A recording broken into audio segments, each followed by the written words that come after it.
Hello, and thank you for tuning in. On behalf of all of us at Books and Books, I welcome you to a virtual event with Alex Segura and Curt Pires. Alex Segura is an acclaimed, award-winning writer of novels, comic books, short stories, and podcasts. He is the author of Star Wars Poe Dameron, the Pete Fernandez mystery series, and the upcoming Secret Identity. He has also written a number of comic books, most notably the superhero noir The Black Ghost, the YA music series The Archies, and the Archie Meets collection of crossovers. He's also the co-creator/co-writer of the Lethal Lit Crime YA podcast from iHeartRadio, which was named one of the best podcasts of 2018 by the New York Times. By day, he is co-president of Archie Comics. A Miami native, he now lives in New York with his wife and children. Curt Pires is a writer, producer, and creative that splits his time between Calgary, Canada, and Hollywood. 5 of his 8 released creator-owned properties are in active development for TV and/or film. His newest series, Olympia, is published by Image Comics. His other creator-owned series include Pop, The Tomorrows, The Fiction, and more. Additionally, projects with companies such as Image Comics, Dark Horse Comics, and other publishers are in various states of development. He enjoys telling stories that push both narrative and creative boundaries. Throughout tonight's broadcast, you're invited to ask questions by using the Ask a Question feature at the bottom of the screen, and you can order copies of both Alex and Curt's books by pressing the green button below. We appreciate each and every order and the generous donations from viewers everywhere. So now, without further ado, let me welcome our guests to the stage. We made it. Buddy, what's up? Long time no see.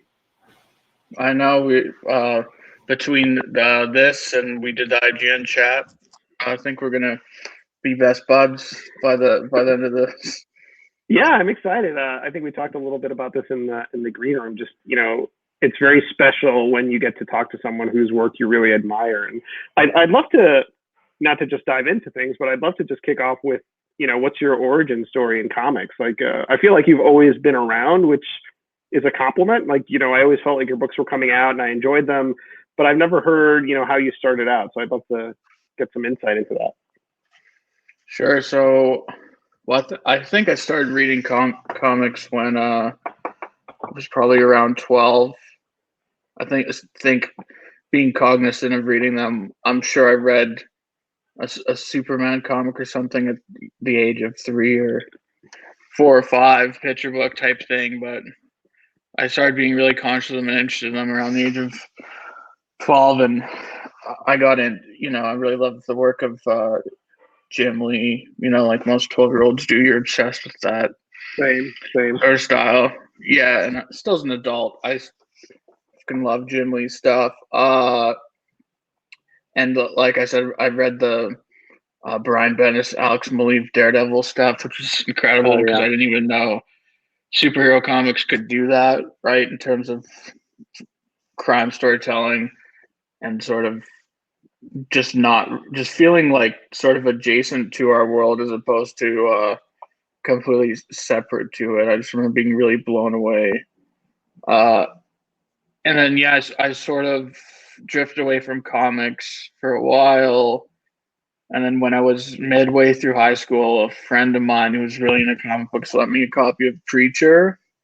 Oh, wow. And that sort of blew my mind again of like couldn't believe you could do that in a book. And I'd never forget the Kevin Smith quote on the cover, like more fun than going to the movies or whatever. And I sort of did agree with that. I'm like, wow, this is crazy. You could sort of do stuff in comics that you couldn't really do anywhere else. And so I quickly got obsessed again. And then after I got out of high school, I sort of went to college. And then while I was in college, I sort of worked to self-publish and distribute a book that Ramon Villalobos and I did together, which he's gone on to do a bunch of cool stuff. And then from there, just sort of grinded my way up.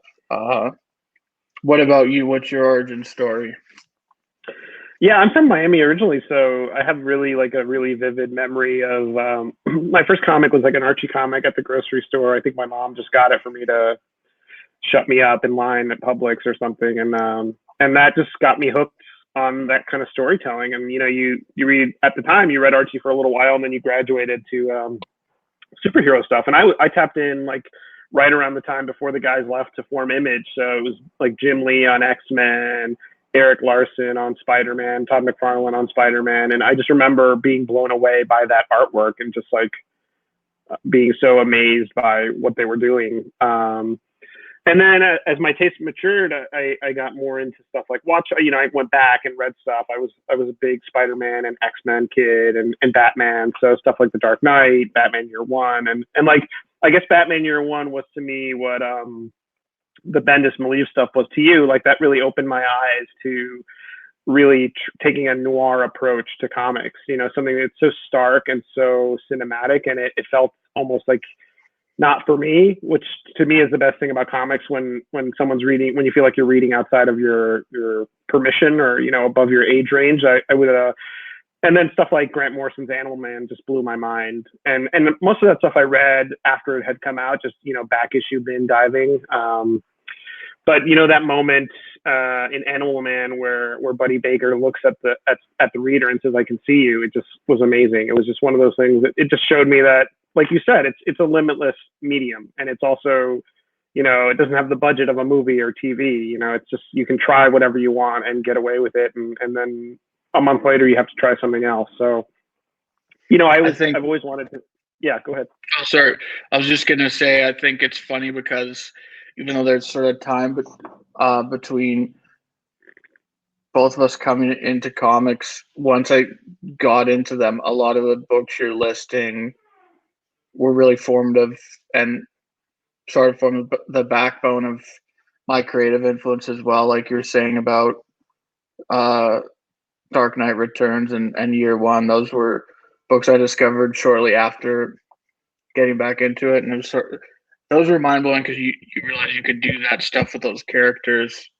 And I also think something you touch on there, like feeling like what you're reading is forbidden, is like one of the most magical things, especially when you're a kid. It's same as seeing a movie you think you shouldn't see, and it just like blows your mind. It's the best. Totally feel like it's one of the most like magical things of about entertainment and comics in general. Yeah, I mean, my parents, God bless them, didn't vet everything I read. I mean, they just took me to the comic shop and let me cut loose, thinking it was all probably like an Archie comic. But I was reading stuff. I would pick up Vertigo books. I was just going to town, and it's an eye-opening experience. And that's, I think, the best thing is to just let your kids be readers. In terms of youth, though, how did that come about? How did you get set up at Comixology, and what was the germ of the idea for you? Well, so I think the idea I had for youth was just at some point I was just thinking, and I was just like, these modern teen superhero comics just feel really disconnected from sort of what I think a teenager is even close to like I'm not claiming I nail it 100%, but I think I get more in the ballpark of where it is than a lot of the other stuff. And I was just thinking, like, there's a real opportunity here for this storytelling and to sort of come at things from a different angle. So I started thinking about it from there, and then sort of the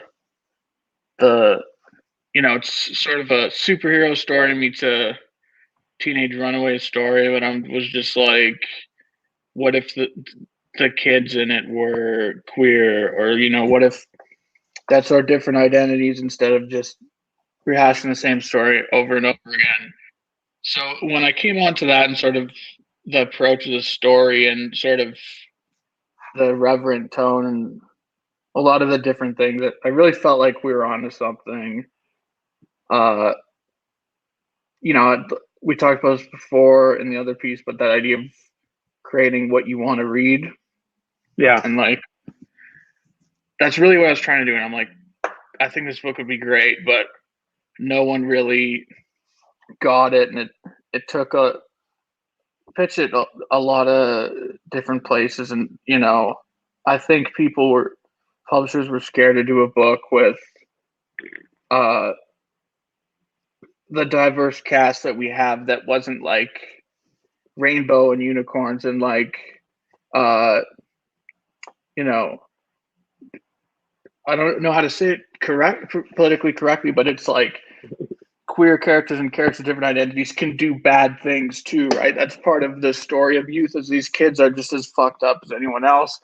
And I Yeah. think it's taken comics and entertainment so long to incorporate these characters that they kind of wanted them to be, you know, morally pure, or all the books have a really optimistic tone. So no one knew what to do with it. And then I talked to, Chip about it, and he like got it and really championed it, and worked out, I think. What about you? What was like the impetus for writing the Black Ghost, and what made you bring it to Comixology?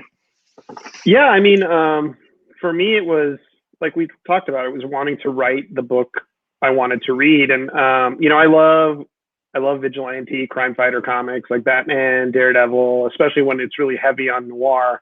But I also love private eye stories. I wrote a private eye series set in Miami, 5 novels, and I really love the idea of figuring out how someone becomes something. That journey. That you really don't get. You sometimes get the origin story, but it's always about the powers, like how someone got their powers. And I wanted to play with some of the tropes of superhero, the superhero genre without making it feel too precious. I think sometimes what I liked about youth and what I tried to do with the Black Ghost with Monica and the team is, kind of dirty it up a little bit, show the gray areas, show the pain and like the grit that comes with life, and I really wanted to tell, I did this a lot with the Pete Fernandez novels, but really show kind of the arc of recovery and addiction, show that it's not just, you one day you wake up and you're like, I'm cured, it's over, like I'm going to be a superhero. And I think that's often how it's played, not to diss anybody, but I wanted to show that she, Lara, who becomes the Black Ghost, isn't in her best state of mind when she puts on the costume, and she has to kind of pull herself out of the gutter to really live up to herself, live up to the hope she had for herself. And part of it isn't just the superhero stuff, it's the life stuff. And that's what really interested me. And what I love a lot about youth is, like you said, the characters feel 3-dimensional. And I think there's a pull quote somewhere that, the comparative titles it uses are like Chris Claremont's X-Men meets Kids. And I think that's so apt because the characters are so conflicted and 3-dimensional and imperfect. It just felt cinematic to me. And I loved, we talked about this a little bit before, but I love the twist at the end of the first issue. When you read this in trade, you'll still notice the break. You'll still have that turn of the page where you're like, oh, damn, this is what the book is about. And I thought that was a really daring move because I think sometimes storytelling can be very cautious. You don't want to give people what they need. You want to give them what they want. But I think it's the opposite. I think as storytellers, we have to give, readers what we want them to get, and what we think they need, as opposed to like the candy. I don't know if that makes sense. No, it does. I think like the twist at the end of the first issue of Youth only really works because we spent the rest of the pages getting to know the kids and developing an understanding of them as humans. So when that happens, you feel invested and shocked in a way that is similar to, obviously not one-to-one, but like if you were to witness that happening in real life. So I think I'm trying to ground everything in a humanity that recontextualizes the superhero narrative outside of like what everyone is so used to. I think it's interesting the 2 books kind of have through line because you're talking about sort of the Laura characters' struggle and journeys and sort of the imperfection you're playing with there. And it's like, that's also something that the youth kids are also dealing with, where it's like they're supposed to be heroic, but they're doing sort of, bad things. So I think that's pretty fascinating, that sort of through line between the 2 books. Yeah, it almost seems like the books are cousins in a way that we didn't really get to know each other until we started kind of this publicity cycle. We knew of each other, but I think this is the first time we've gotten to chat about story. But I'm always for like the flawed protagonist. I'm not a fan of like the kind of steel jawed hero that doesn't make mistakes. That it's more about like the episode of the week, and I could tell that you have that same vibe. And I love the little musical interludes too, and I love how it formats the book and kind of anchors the reading. You know, just the references to different songs, and not it felt cinematic, and that added to that. So I was wondering, in terms of movies, like, did you have like a director in mind, like a camera style, or obviously the artist, it brings a lot to that. And but I was wondering, you know, movie wise, what were the influences as you put this together? Yeah, so we talked about kids already. Mhm. Sort of that Harmony Korine, Larry Clark vibe.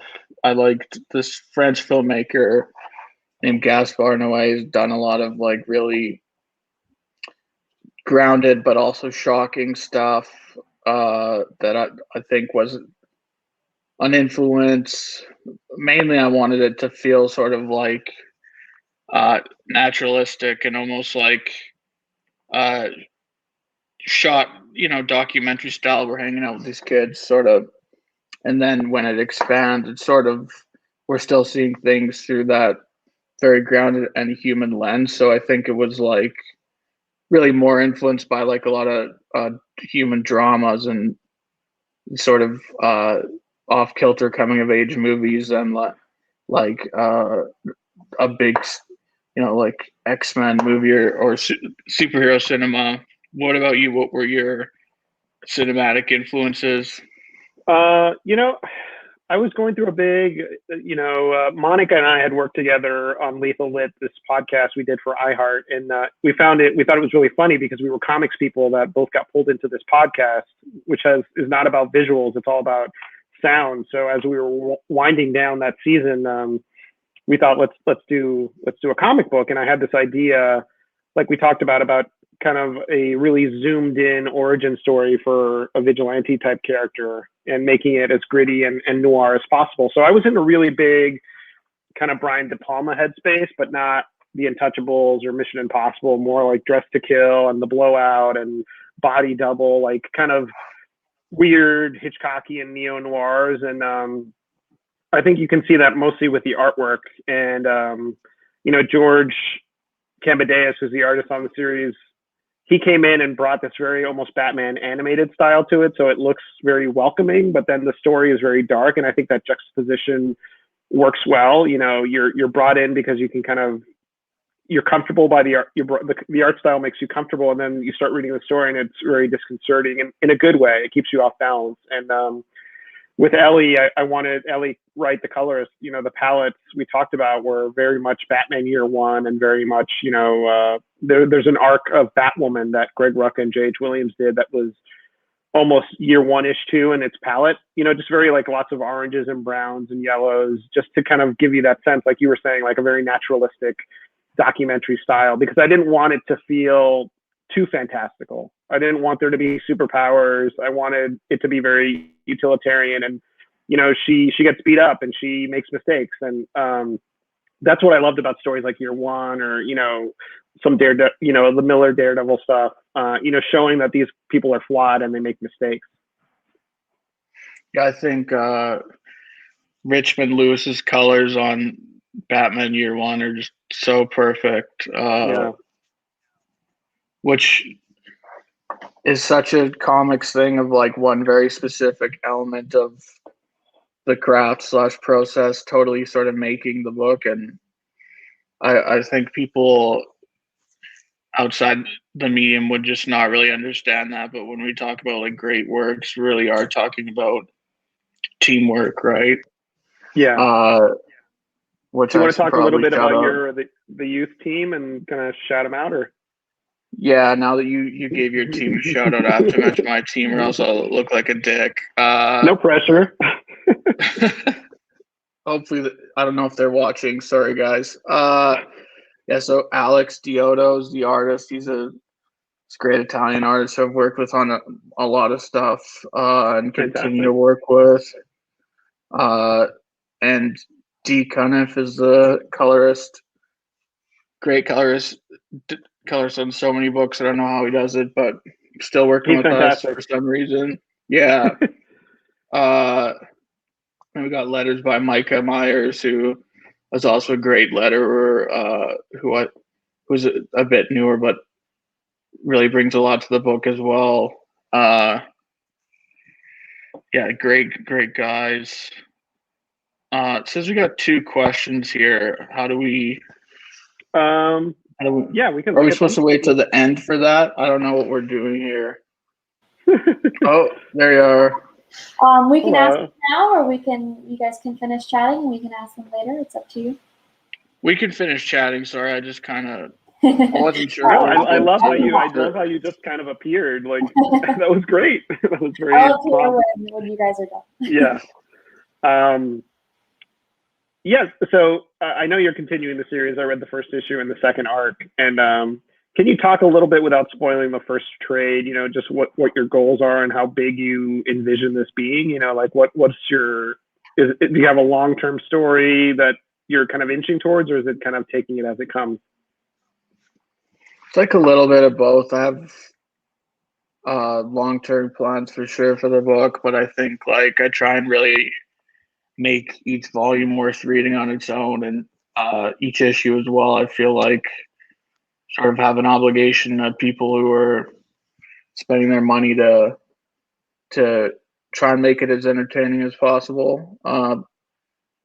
But yeah, I definitely feel like you sort of, if you're going to do a book for any extended period of time, you need to have some sort of plan, or else it can fall apart very fast. But I don't know. There's some guys who just make it up issue to issue who It's amazing. are great at that. So there's really no rules, I guess. What about you? Do you have plans for more Black Ghost, or without spoiling any announcements? I guess I don't know. Yeah, we'd love to do more. Whatever you're comfortable with. Yeah, we'd love to do more. You know, Monica and George and I are always talking about ideas and stuff like that. And I think, we're still there's still a story to be told, you know, at the end of the series without spoiling anything, you know, it sets a new status quo. And so there's a lot of, that's a great jumping off point to other things. But, you know, what I love about both our stories is that they, you know, for me, the best fiction springs from character. It's not like plot driven. It's not episodic. You know, like I love shows like SVU or things like that, but those are very episodic and the characters don't really change. But for me, my favorite crime novels are about characters that evolve, you know, even especially if it's in a series, you know, from book to book, the character's never the same on page 1 as they are at the end of the book. And I totally get that from Youth. And that was something we definitely strive for with the Black Ghost, to show these people changing and evolving, because that's what interests me. And I think that's kind of at the end of the day why we do this, to keep ourselves entertained. Yeah, definitely. I think like, I don't know what I would be doing if I wasn't able to write. Yeah. Probably be in jail or dead. But well, thank God you found writing. Yeah, I guess so. Thank whatever's out there. But yeah, I agree with you. It's like we keep talking about. It's like you really just do this to fill that vacuum you feel like exists, or to make that story that you want to read that maybe that hasn't been told yet. Which, you know, I find it fascinating because we're reaching a saturation point of so much content where it's like, are there any new stories? But it seems like people are still finding ways to keep things fresh and interesting. So it's fascinating. Yeah. Just want to remind people you can pick up a copy of Youth and the Black Ghost. Just click on that link, that green bar hovering under us. Do you want to talk a little bit about the TV stuff? Can you say anything, or is it just too early? Or sure. I mean, we're working on it. There's not much more than I could say than that. Mm-hmm. Done a couple drafts of the pilot, and I think it'll be cool. Like everything in TV land, it's a long process with a lot of people involved, but we're trying to get a version of the show on the air that we'll all be proud of, and I think our readers and prospective viewers will all enjoy. Yeah, I think it'll be great. I'm excited. What about you? Are you bringing the Black Ghost to TV, or anything you can tease?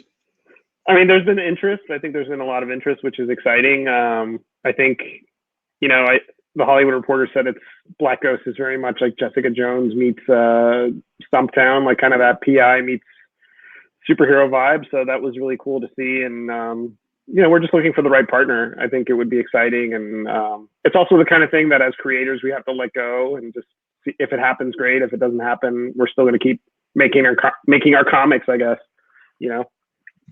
Exactly. I think that's the only way to really stay sane. Yeah, exactly.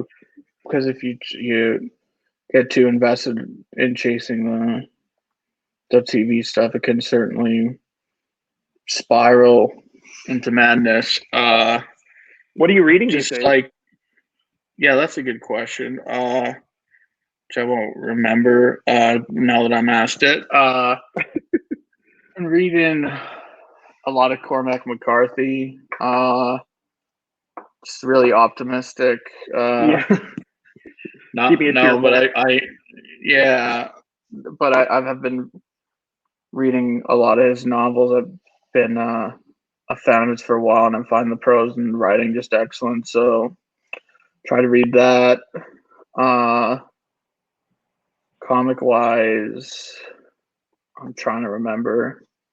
I like my friends do a book called Undone by Blood at Aftershock. I think it's really great. Oh yeah, Sort of a Western crime meta book. Trying to think what else, I don't know. What about? I just got the Barry Windsor Smith giant book that looks incredible. Oh man, I'm really yeah. looking forward I'm excited for that. I think it's called Monster or Monsters, which are just incredible. So I'm looking forward to reading that. What about you?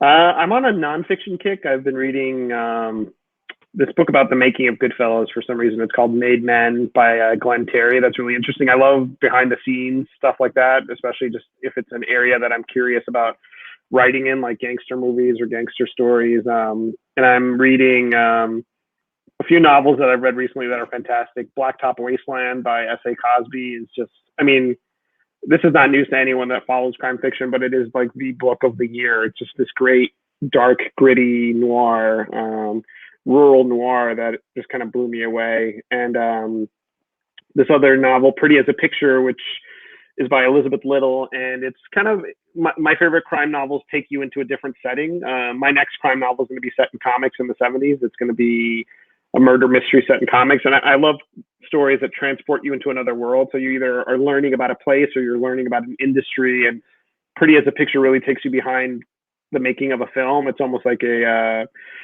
like an auteur filmmaker filming a murder happens in this secluded island where he's filming this movie, and it's you follow this protagonist, this woman editor, and you learn about editing film while you're reading a murder mystery, and it's really interesting.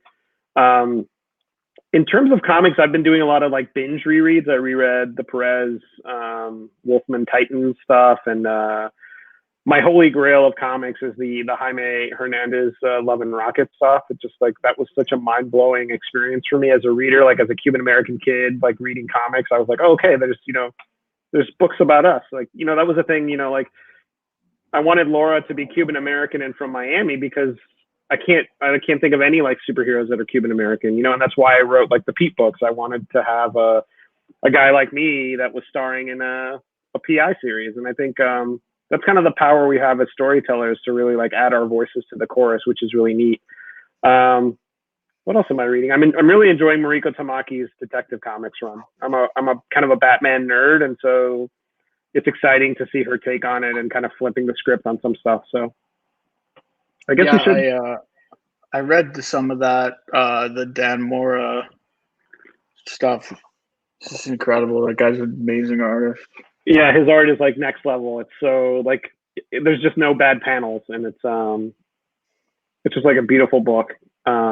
Yeah, I guess we're ready to take some questions, right? Are you ready to be grilled? Yeah, let's go. Be nice with the questions. If you get rude, we're gonna kick you out of here. You have exited the chat.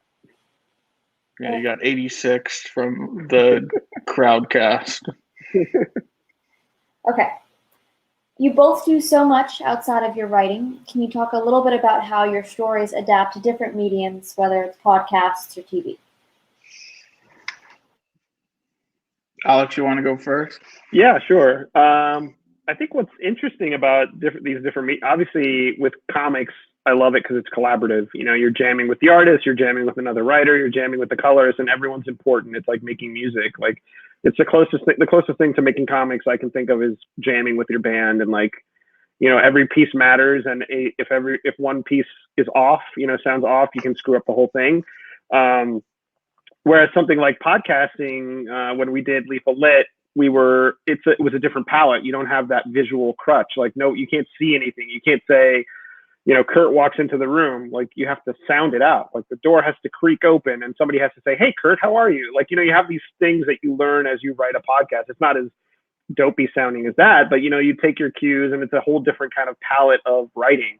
And there's nuance to it. Sometimes you listen to podcasts that you can tell the writer is new to the medium, and we were new too. So our first passes of the scripts were very overwritten and very visually, you know, hanging on visuals, and you can't have that.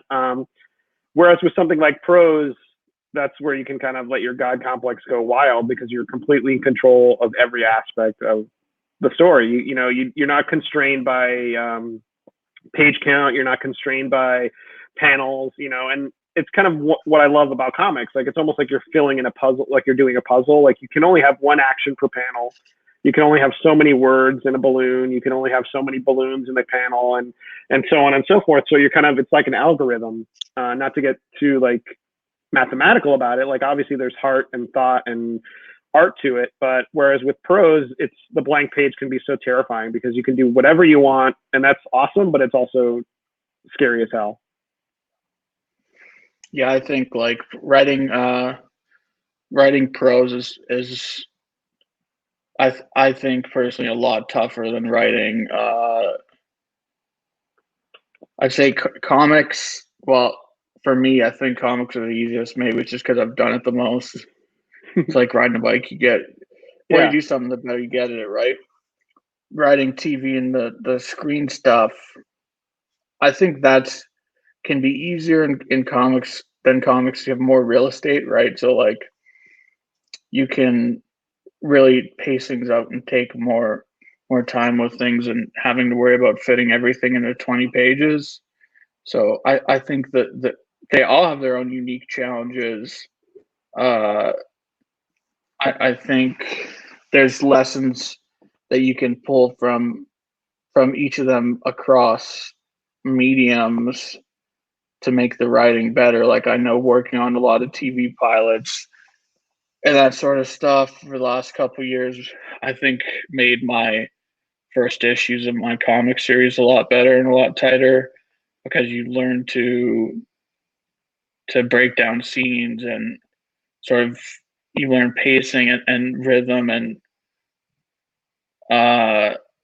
do your cliffhanger in sort of a way that is a lot more disciplined than yeah. So I think it's all like different muscles. I hope that answers your question. It answered mine. All right, let's see. Talking about Cuban superheroes, what's your take on writing about social groups you are not a part of yourself? What's your take on writing about social groups you are not part of yourself? I think that's a great question. I think it's important to write outside of your experience, but I think it's also important for people who've had those experiences to be the own voices. You know, own voices is so important to have people who've lived an experience to tell these definitive stories in those experiences. You know, I think it's important if you haven't had those experiences to write diversely, though. I think you should diversify your cast. You should tell stories about diverse characters. But yeah, my experience, I can't write the definitive experience outside of my personal experience. I can write a compelling dramatic story that involves diverse characters, but it wouldn't be an own voices story. Yeah, I think it's a really interesting question, especially like right now, because these are sort of these issues of identity are sort of at the forefront of the cultural conversation. I think it's like Alex said, you have to. We certainly don't want to get to a place where you can only write people who exactly match your specific identity, because then we're gonna have very boring storytelling. But you also want to have a respect and an empathy for, I think, everyone you write about, and do due diligence and research. So Yeah. I think that's how I'd answer that, right? I'm Yeah. No. specifically an interesting case because I look white, but I'm from a mixed race family, right? You know, my dad's Portuguese, a lot darker in complexion than my mother. So I've had experiences dealing with that, but just looking at me directly, you wouldn't necessarily know that. So I think it sort of goes both ways as as an audience, to also be aware that you don't know everyone's story. And uh, I don't know. I think most authors have good intentions, so I don't know. Yeah, no, I think research is super important. I think if you are writing outside your life experience and you want this character to play an important role in your story, you have to do your homework. You can't just say, well, I just wanted to include a different kind of character. I think that's not going to fly these days. I think a lot of people got away with that for a long time. And I think now there's a greater expectation, and I think that's okay. I think sensitivity readers are important. I've used them before. If you're writing outside of your experience, you have a sensitivity reader come in and let you know if you've made a mistake that you wouldn't have known you were making. So I think I'm all for people writing outside of their experience, but do the homework.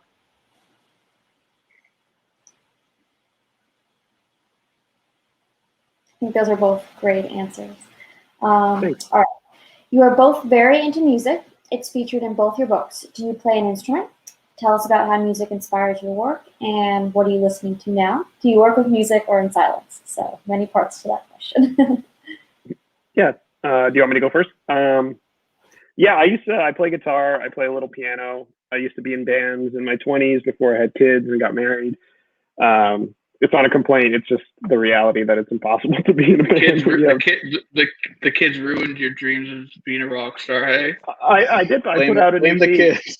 Yeah, it's all their fault. It's all the kids' fault. It was like an indie rock. Like I guess the closest comparatives were like the Replacements meets Velvet Underground-y, like maybe like Galaxy 500 sounding.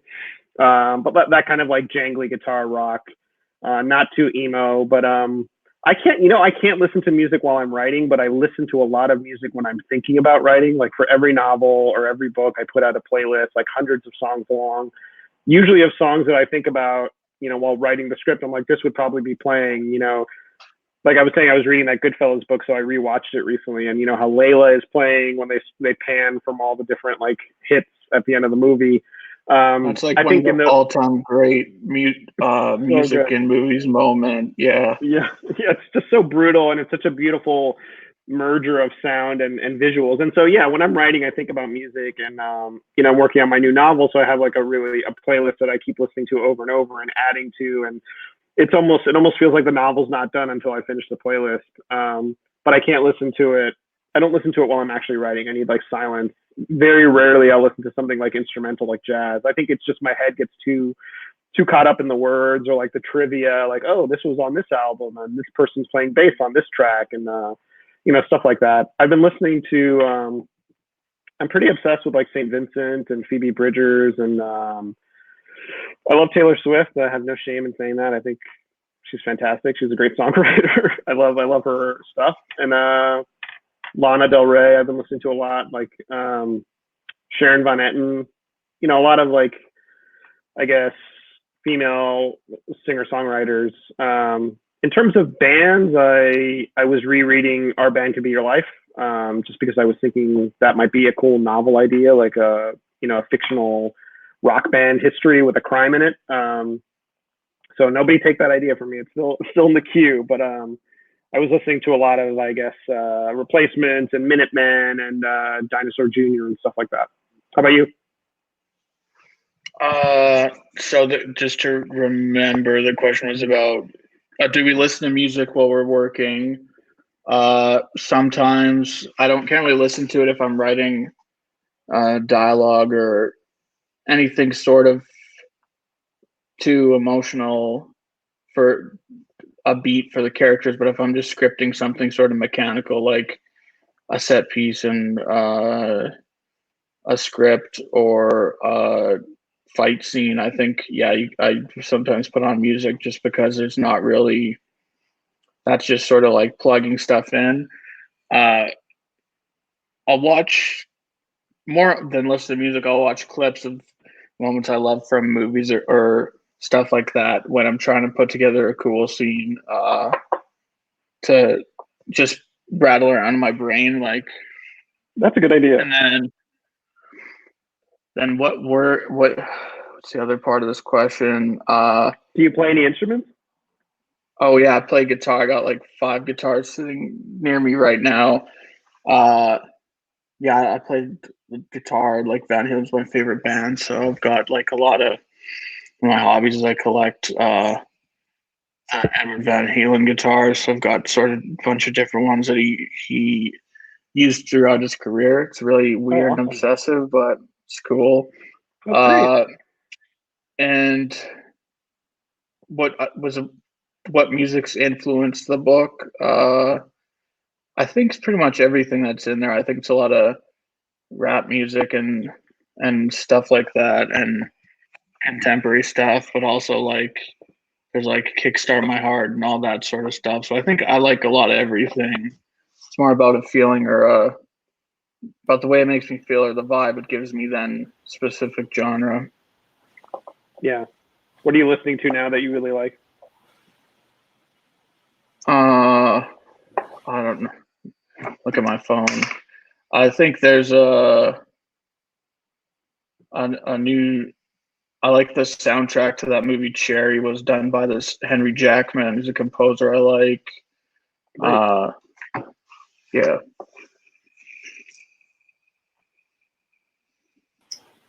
Alrighty, we got a few more. Alex, this one is for you, but Curt, I'm sure you can jump in if you have any thoughts. Alex, have you always been interested in noir? How has your relationship with noir evolved as noir has evolved throughout the decades? Yeah, that is a good question. My connection to crime fiction probably started at a way too early age when I was like 7 or 8, and I pulled off the Godfather novel from my grandfather's shelf and read it. And if people have read the Godfather novel versus the Godfather movie, you know that the novel is much pulpier, much grittier. Look, the movie it treats the mafia like kind of this royal, very regal thing, and it's a great movie. But the novel is much more pulpy and much more gritty and dark. And I just remember reading that and being blown away. Like, obviously I should not have been reading that at that age, but it worked out fine. And it taught me the value of like pulling the rug out from under people. I don't feel bad spoiling this because the book's been out for 50 years and the movie's been out for so long. But when Sonny gets killed at the toll booth, I had, as a reader, as an 8-year-old reader, I had fully expected Sonny to be the star of the book. You just expect him to take over and become the new Don Corleone, and then he gets killed. And so that taught me the value of a cliffhanger and a plot twist. And I got really into like mob stories and true crime as a kid, and at the same time I was reading comics and Star Trek novels and just being just a nerd for a bunch of different things. And that's kind of your path. It becomes your like DNA. And I think noir has evolved. First of all, I think the word noir, I think people use it too easily. For me, noir is when a character is at their bottom and they've kind of leveled out and they are forced to make choices that they're forced to kind of claw out of this hole that they've created for themselves. Like Double Indemnity is a great example of a film noir, because it's about, regular people being pulled into something very deadly and dangerous because they've made a mistake or they've given in to one of the vices, one of the 7 deadly sins in some way. So I think noir has evolved in a great way. I think you're seeing a lot of diversity in terms of protagonists and the settings for noir. Like a noir doesn't have to be just, that, fedora wearing detective drinking from his flask in his office and the femme fatale walks in. There's so many ways to tell noir. Like Megan Abbott did a cheerleading noir. She did a gymnastics noir. my next book is going to be a comic book noir. It's you can use the elements of noir in anything as long as you know what noir is. And so I don't think it's interchangeable with mystery or crime fiction. I think it's a specific kind. I'm campaigning for the kind of truncating of the definition of noir, basically. Like, let's focus it a little bit. But what about you, Curt? I don't know. I'm not an expert on any of that stuff. I like crime storytelling. I like good storytelling, and I don't really think too much about what I'd call it or how I'd classify it. So I don't know. You're the expert on that. I think they got their money's worth with that answer. Okay, thanks. Yeah, that was a great answer. Oh, Alrighty, well, I think this is a great question to end on. As someone just starting to work on comics, how do you stand out?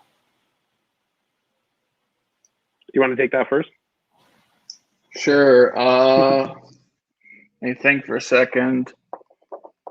Well, I think first thing I would say is find a story that you really want to tell that means something to you, because as we sort of touched on already, there's so much content right now that I think if you're putting something out, you want to make sure putting your best foot forward. And then I'm assuming this is a writer. Maybe I'm wrong. If you're a writer, a good thing to do is find a really good artist to work with. It's a really good way to get people interested in your story, no matter what it is, because cool art will put butts in seats. I think that's a cheat I use on all my books. I try and work with people who are really cool so that even if you think you don't like my writing, maybe you'll check it out. But yeah, I would say find a story that's personal to you and that you feel like you have a connection to and would want to read yourself, and focus on telling it in a way that is engaging, and don't be afraid to do the work. And I sort of saying you got to write 1,000 pages, bad ones, before you can write a good one. So just do the work, I think, is the best advice. Yeah, I think totally 100%. Do the work, be ready to face some rejection, but creatively, like, if you're in it for the long haul, you want to tell the stories that you're passionate about. The stuff like we were saying before, stuff that we want to read that doesn't exist. Like, tell that story, the story that only you can tell, that doesn't exist yet, that has like your personality. I think a lot of times the questions I get is like, how do I get to write Batman, or how do I get to write Archie, or how do I get to write the X-Men? And it's, that's going to be your move. That's going to be like 5 or 6 books down the line. Like, you're going to have to be in the trenches doing your own stuff for a while. So like, be passionate about your own stuff and make that happen. And then maybe down the line, you'll get an opportunity to write, some of these characters, but the passion's got to come first, and you have to treat it like a job. That means doing the work. And I don't think it necessarily means writing X amount of words a day. I think that's very limiting. And we have day jobs, we have kids, we have other things to do, but only if you're slacking. So like, do the work, be true to yourself, and like finish something. Yeah, like, I think also, like, the thing I'd say too is for people who are focused on getting hired to write properties, a lot of that is less about what you do and more about who you know, which is maybe not a popular thing for me to say, but it's kind of the truth. That's a lot more being savvy at business or relationships, or just being a charming motherfucker than necessarily your writing ability. So that's free advice for whoever wants them to have it. That's great.